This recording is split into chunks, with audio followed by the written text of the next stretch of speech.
байларды бай еткен, ұлы адамдарды ұлы еткен бір қасиеті бар. Және де бұл қасиет байым, өзгерем, дамим деген адамдарда міндетті түрде болу керек. Менің есімім Еркебұлан, Аброй-Watch компаниясының есімін, қазіргі таңда компаниямның құны $1 миллион асады. И мен осы кәсіп жолында өте көп, өте мықты опыттардан жаста болса бас болып жүрген жігіттің.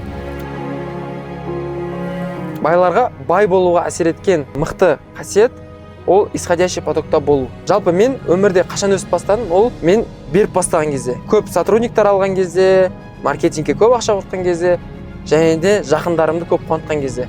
Сондай бір мықты историямның бірі, ол бәріңіз білетіндей, менің өміріме қатты әсер еткен менің ұстазым Марғұлан Симбаев ағамызға сағатымды сыйлаған кезде. Мен осыдан 3 жыл бұрын кәсіп жолында қадам басып жатқан кезде өзіме үлгі ретінде Марғұлан Симбаев ағамызды алдым. Ол кісінің кайдзен планированиясын алдым, ол кісінің ойлауын алдым, ол кісінің жалпы өмірде қалай шешім қабылдайды, соның барлығын өзіме қабылдай бастадым. Ол кісіден өте қатты білім алып үйрене бастадым.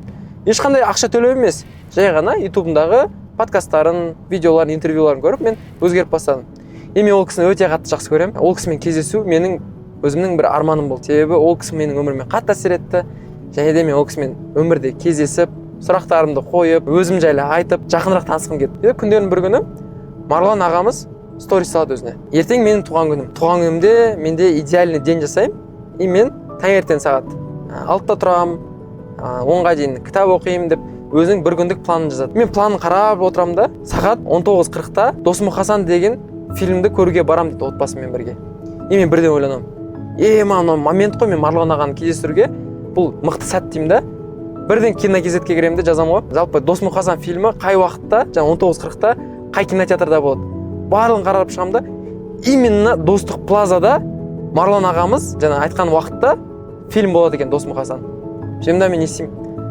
Ең қымбаттық өзіміздің Арыстан деген сағатымызды алып аламын. Бұл жерде Марғұлан аға жақсы болып көріну емес, шынайы алғысын білдіргім келді. Мен сағатымды апарып беріп, Марғұлан ағаға алғысын білдіргім келді. Сіздің арқаңызда мен кәсіпте өстім деп бергім келді. Бірден Достық плазаға ұшып бардым, қасымда достарым бар. Сені күтіп отырмын. Қашан шығады залын сұраймын. 12-ші залда, 12-ші залда күтіп отырмын. И бір уақытта 10 минут күткеннен кейін Марғұлан ағамыз шығып келе жатады ғой, әйелімен бірге. И мен қолым дірілдеп, өзім басқаша сезім болды да. Мен осы сәтті күттім ғой дедім. Абыройдың сағаттарын алдым да, мен Марғұлан аға бардым да. Ассалаумағалейкум аға, қалайсыз? Менің есімім Еркебұлан, мен жас кәсіпкермін. Жалпы сіздің видеоларыңызды көріп, сізден білім алып, мен өмірімді өзгерттім. Сіз маған өте қатты пайдалы болдыңыз. Сіздің туған күніңізге менен от души сыйлық деп ол кісіге мен өзім сағатымды ұсындым. Одан кейін ол кісі сағатты алды да, давай фотоға түсейік деп ол кісі өзі ұсынды.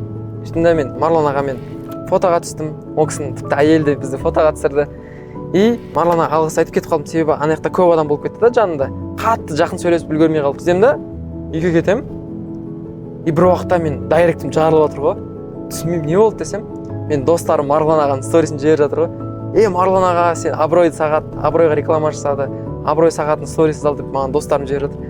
Қараймын, сөйтсем Марғұлан аға шынайы ниетпен бізге алғысын білдіргісі келіп, Абройды реклама жасайды ғой сторисінде. И подошли ребята какие-то незнакомые, говорят, узнали, что у вас идеальный день, и вы на просмотре фильма подарили часы Аброй, прямо, смотрите, с этим турбионом. И вот я чувствую, что просто так нельзя, надо хотя бы поблагодарить их, прорекламировать. Ребята, спасибо. Не успел узнать толком, кто вы, что вы. Передаю вам спасибо и такой рахмет через социальные сети. Ол кісінің реклама сатылмайды. Ол кісінің реклама сатып алған тек жақын адамдар ғана да. Бұлай ол кісі реклама сатпайды. И реклама жасаған кезде, шын айтайын, мен қатты қуандым да. И мен түсіндім да, бұл өмірде сен шынайы болып, біреуге от души бір затты беріп, от души біреуге көмектессең, сыйлық берсең, яғни исходящий потокта болсаң, сен міндетті түрде өзіңе керегіңді аласың. Сөйтем да сол сәттен бастап біздің компанияны, Абройды, үлкен кәсіпкерлер, бизнеста жүрген, ақшасы бар адамдардың барлығы Абройдан саған заказ беріп, Марғұлан ағадан кейін Аброй танып бастады да. Сол сәт менің өміріме қатты әсер етті. Келесі дәл сондай бір оқиға бар. Ол көбіңіз осыдан білетін шығарсыздар, жарты жыл бұрын Дубайдан келген принцтар Қазақстанда хит болды. Мына видеоны көрген шығарсыздар барлықтарыңыз. парашюттен секіретін. Red Bull'ның рекламасы. Соны осы кісі секіртті. 17 миллион просмотр. Көрдіңіздер ма? 17 миллион просмотр на кісі. Менің танысым айтты да, Дубайдан келетін принцтар бар. И осы принцтар Қазақстанға келеді, жалпы Қазақстанның туризмін дамытуымыз керек дейді. Дубайдың принцтарын біз күтіп аламыз. Мен досым бар, Фатих деген. Сол жігіт бәрін организовать етеді. И сол сәтте кешке жақын ужинда мен сол Дубайдың принцтарына абыройдың сағаттарын сыйлаймын ғой. Ол жерде ешқандай реклама, ешқандай пиар күтпедім мен. Жай ғана от души сыйладым да ол кісілерге. Енді Қазақстанға келіп жатыр, өзіміздің немізді көрсін дедім да, қонақжайлылығымызды. Сағатты сыйладым. И ол кісілер ертесі күні абыройды сторисқа салып, біздің сағаттарды реклама жасады.